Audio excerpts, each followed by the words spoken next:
Bismillahirrahmanirrahim. Assalamualaikum warahmatullahi wabarakatuh. Alhamdulillahirabbil alamin wassalatu wassalamu ala asyrafil anbiya'i wal mursalin wa ala alihi wa sahbihi ajma'in. Qala subhanaka la ilma lana illa ma 'allamtana innaka antal alimul hakim wa la hawla wa la quwwata illa billahil aliyyil azim. Allahumma shalli ala sayyidina Muhammad al-Fatihi lima ughliq wal khatimi lima sabaqa nasiril haqqi bil haqq wal hadi ila siratikal mustaqim sallallahu alaihi wa ala alihi wa sahbihi haqqa qadrihi wa miqdarihil azim. Bismillahirabbil azim wa rasulil karim wal malaikatil muqarrabin. Wassalatu wassalamu alayka ya sayyidi ya Rasulullah, khudh bi yadi qalat hilati adrikni. La ilaha illallah wahdahu la syarika lah, lahul mulku wa lahul hamdu wa huwa ala kulli syai'in qadir. Ma ba'd. Alhamdulillah, bersyukur kita kepada Allah Subhanahu Wa Taala kerana Allah bagi kita peluang untuk menyambung kembali pembacaan kitab Syama'il Muhammadiyah, susunan Imam Tirmizi rahimahullah taala, dan insya-Allah pada petang ini kita masuk pada bab yang ke-22. Bab yang ke-22 berkenaan dengan alat bersandar Rasulullah sallallahu alaihi wasallam. Qala mu'allifu rahimahullah ta'ala wa nafa'ana bihi wa bi'ulumihi wa barakatihi fid daraini amin. Ma ja'a fi tukaati Rasulillah sallallahu alaihi wasallam. Tajuk ini ataupun bab ini merujukkan kepada alat yang digunakan oleh Nabi sallallahu alaihi wasallam untuk bersandar dan juga berehat di atasnya. Perkataan tuka'ah ataupun tuka'ati tadi yang disebutkan, iaitu merupakan salah satu alat ataupun benda yang dijadikan tempat bersandar di atasnya. Namun hanya dua hadis yang menyentuhkan tentang alat bersandar ini, tuka'ati ini, tuka'ah. Adapun hadis yang selebihnya menceritakan tentang perbuatan Nabi sallallahu alaihi wasallam bersandar dan juga berehat. Jadi di dalam bab ini mengemukakan hadis-hadis tentang perbuatan Nabi sallallahu alaihi wasallam bersandar dan juga berehat di atas sesuatu lah, di atas benda. Okey, kita masuk pada hadis yang ke-124. Hadis yang 124 lah di dalam kitab yang ditulis ataupun kitab terjemahan yang ditulis oleh guru kami Al-Fadil Ustaz Adnan. Namun kalau mengikutkan dalam kitab Syama'il yang matannya, kitab Syama'il matan, hadis yang ke-124 ni merupakan hadis yang ke-130. Kenapa dalam buku Ustaz Adnan ini dia berkurang? Sebabkan ada hadis-hadis yang di mana di dalam kitab Syama'il Muhammadiyah itu sendiri terdapat hadis-hadis yang sama. Jadinya apabila terdapat hadis yang sama tetapi dengan periwayat yang berbeza, maka tidak diletakkan, guru kami tidak meletakkan hadis yang samalah di dalam kitab terjemahan dan juga kitab syarahan Syama'il Muhammadiyah yang beliau tulislah. Jadinya sebab itu kalau dalam kitab matan Syama'il Muhammadiyah, bab yang ke-22 ini dimulakan dengan hadis yang ke-130, tetapi dalam kitab syarahan terjemahan dan juga syarahan Syama'il Muhammadiyah yang dikarang ataupun yang ditulis oleh Al-Fadil Ustaz Adnan ini, dia tidak mengambil hadis-hadis yang sama. Hadis-hadis yang sama tidak diambil untuk menjimatkan ruang kitab ini, dan hanya diambil hadis-hadis yang berbeza sahaja. Sebab itu dalam kitab ini, kitab Ustaz Adnan, masuk pada hadis yang ke-124. Hadis yang ke-124 berkenaan dengan Nabi sallallahu alaihi wasallam bersandar pada bantal. An Jabir bin Samurah radhiyallahu anhu qala ra'aitu Rasulullah sallallahu alaihi wasallam muttaki'an ala wisadatin ala yasarihi Maksudnya daripada Jabir bin Samurah. Daripada Jabir bin Samurah radhiyallahu anhu, beliau berkata, aku melihat Rasulullah SAW bersandar dengan mengiring di atas sebiji bantal di sebelah rusuk kiri baginda. Kata Jabir, dia pernah melihat bahawa Nabi SAW itu pernah bersandar dengan mengiring lah. Maksudnya mengiring di lambung kiri, di side bahagi belah tepi, di belah tepi lambung kiri ini, di atas sebiji bantal dengan Nabi SAW berbaring di sebelah lambung kiri. Itu apa yang pernah dilihat oleh Jabir bin Samurah. Jadinya hadis ni nak bagi tahu kepada kita ataupun nak ceritakan kepada kita bahawa Nabi SAW itu pernah berehat dengan bersandar di atas bantal sambil mengiring di sebelah rusuk kiri baginda, ataupun dengan kata lainnya di sebelah lambung kiri. Lambung kiri itu di bahagian tepi ni lah, di bahagian kiri kita ni, di bahagian rusuk kiri ini. Nabi SAW pernah bersandar di bahagian rusuk kiri ataupun lambung kiri. Jadinya yang pengajaran yang kita boleh ambil daripada hadis berkenaan dengan Nabi SAW itu pernah bersandar pada rusuk kiri baginda itu adalah untuk menunjukkan keharusan berehat dengan bersandar dan juga mengiring di atas bantal, Jadinya menurut para ulama diharuskan mengiring di sebelah kanan atau di sebelah kiri. Tak kisahlah mana-mana side pun dibenarkan, diharuskan, sama ada di sebelah kanan maupun di sebelah kiri. Namun hadis di atas ni, hadis yang kita bacakan tadi itu menjelaskan keadaan Nabi SAW pada masa tersebut, bukan bertujuan untuk membataskan keharusan mengiring itu, keharusan bersandar sambil mengiring itu di atas rusuk kiri sahaja. Dibolehkan juga untuk mengiring ataupun bersandar secara mengiring di sebelah lambung kiri ataupun di sebelah rusuk kiri. Bukan semata-mata apabila disebutkan Nabi SAW pernah mengiring di sebelah rusuk kiri, maka itu menjadikan mengiring di sebelah rusuk kiri itu lebih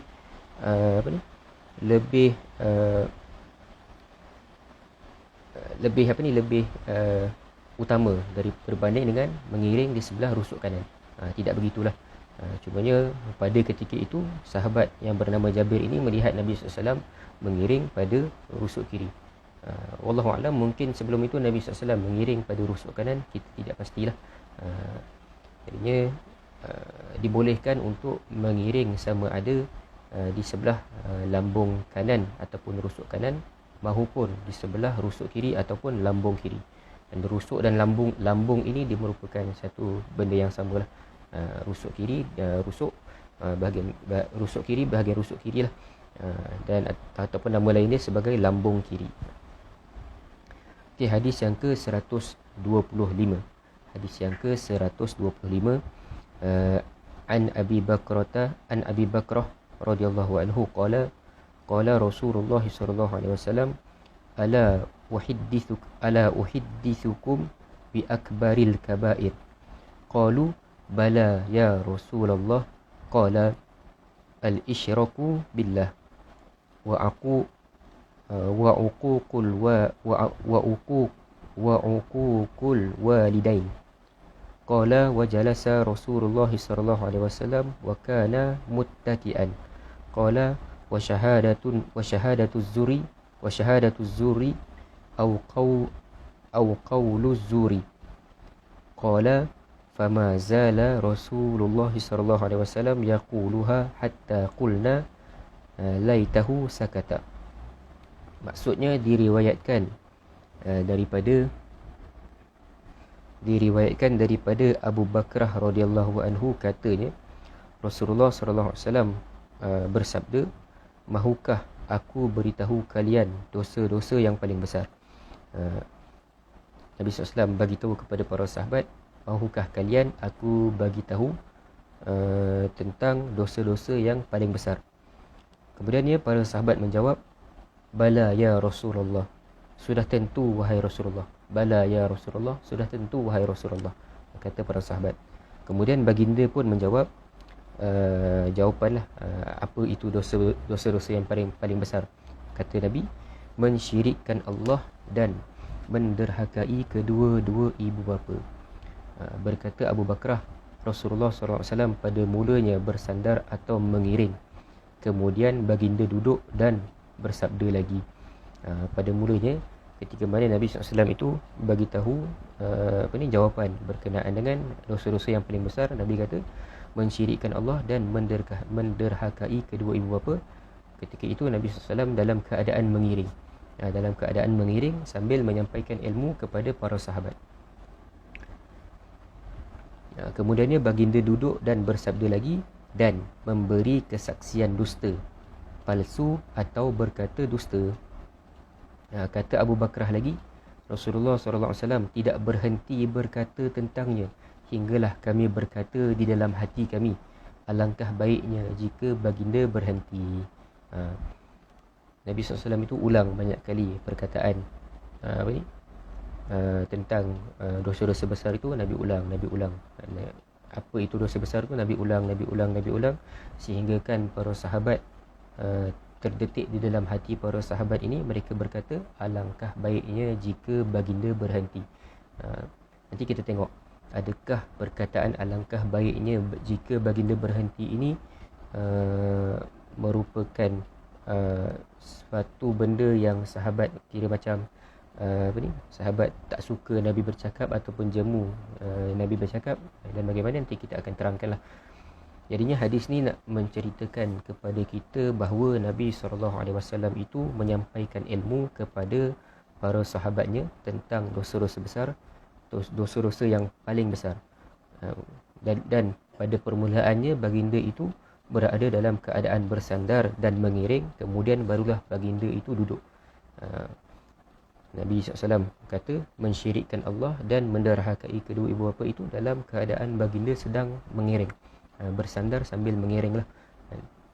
Kemudian lepas tu baginda bersabda lagi, dan kemudiannya Nabi itu dalam menyampaikan ilmu itu dalam keadaan duduklah. Jadinya ada ungkapan sahabat yang kita sebutkan tadi tu, alangkah baiknya jika baginda berhenti. Ungkapan ini bukanlah kerana para sahabat itu benci ataupun jemu mendengar nasihat baginda, tetapi sahabat ini dia kasihan, berasa kasihan kepada baginda yang telah mengulangi sabda baginda itu berulang-ulang kali. Mereka inilah kesianlah dekat Nabi SAW sebab dah Nabi ulang perkataan itu, Nabi ulang sabdaan baginda itu berulang-ulang kali. Maka mereka ini kesian kepada Nabi SAW.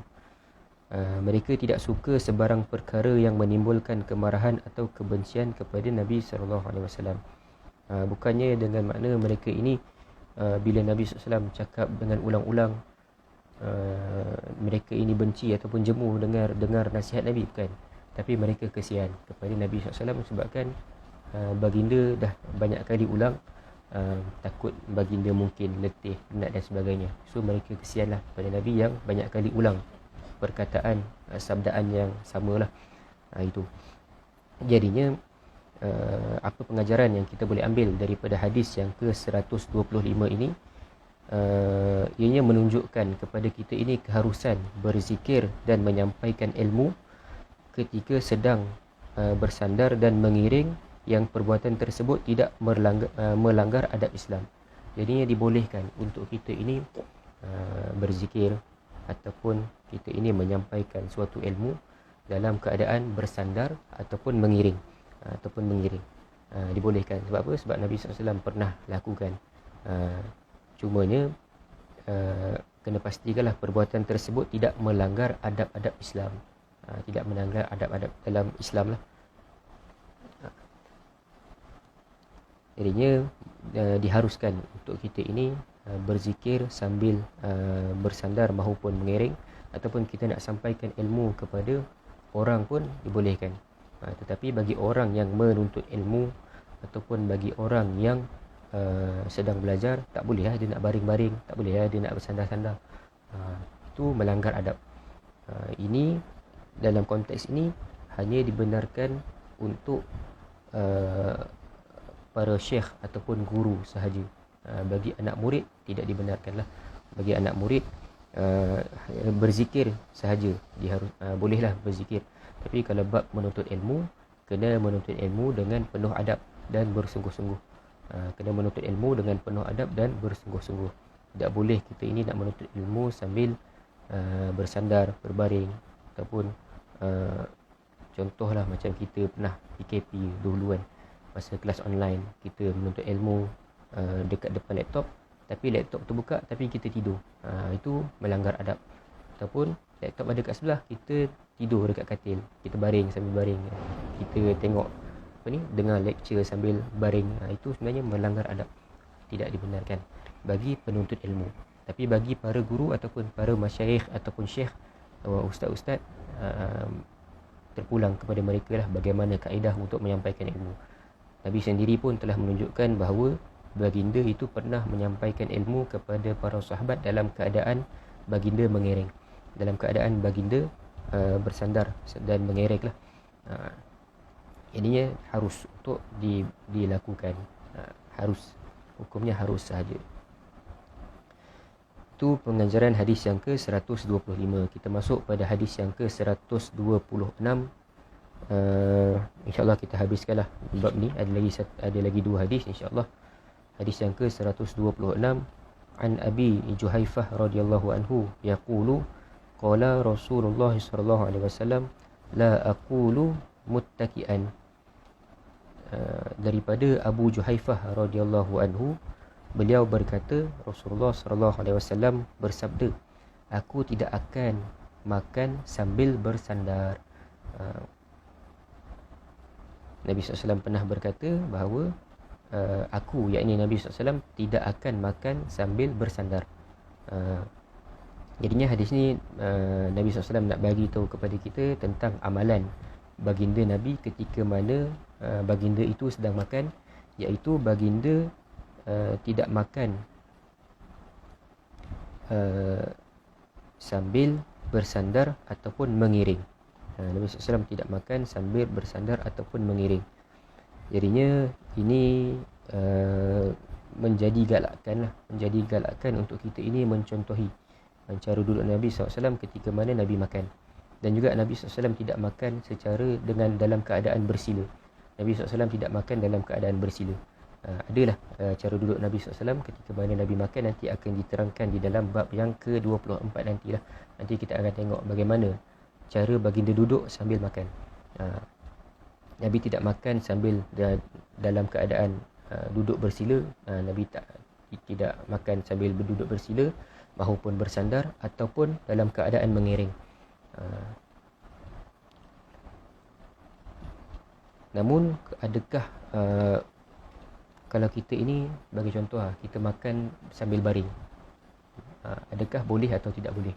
Makan sambil baring ini, kalau ikut apa yang saya dengar daripada guru kami Ustaz Nazrul Nasir, antara kalau nak makan sambil baring itu, sambil makan sambil baring, ataupun inilah bersandar yang seakan-akan baring tu lah, hanya boleh untuk makanan yang ringan. Janganlah makan nasi sambil baring, tidak manis lah, tidak elok. Tapi kalau makan makanan yang ringan, okey lagi lah, dibolehkan lagi. Makan makanan yang ringan, yang tidak berat lah maksudnya, yang tidak berat, maka dibolehkan untuk makan sambil baring. Tapi makan makanan yang berat macam nasi ke, makan roti dan sebagainya, benda-benda yang berat, tidak boleh lah. Sebab Nabi SAW tidak melakukan perkara tersebut. Okey, kita masuk pada hadis yang terakhir pada petang ini, dan hadis yang terakhir di dalam bab berkenaan dengan alat bersandar Nabi SAW, bab yang ke-22 ini.